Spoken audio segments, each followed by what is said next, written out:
Orote Roble. Alors il s'agit d'un vin espagnol qui nous vient de la région de Castille-Léon.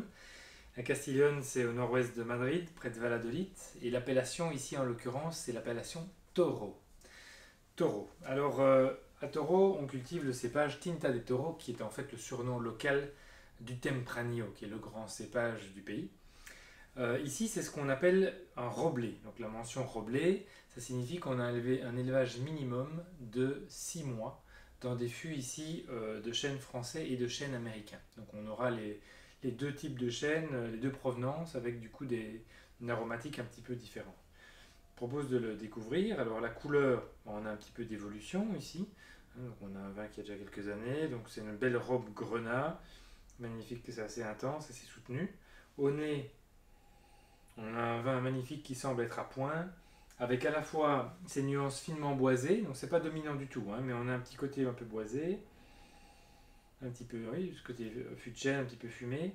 À côté de ça, du fruit rouge, du fruit noir bien mûr, on est quand même sur des terroirs assez chauds, même si Toro est situé à près de 800 mètres d'altitude, donc le long proche du Douro, et on est du coup sur des secteurs qui ont des nuits très fraîches et des journées très chaudes, donc une différence importante de température diurne et nocturne qui est très favorable à la vigne et pour la maturation des raisins. Et donc on sent qu'on a un raisin bien mûr, mais pas trop non plus. Donc c'est vraiment parfait.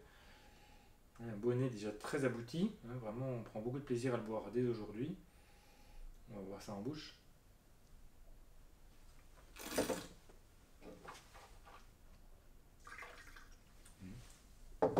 Vin rouge assez puissant, assez corsé, mais à la fois déjà très rond.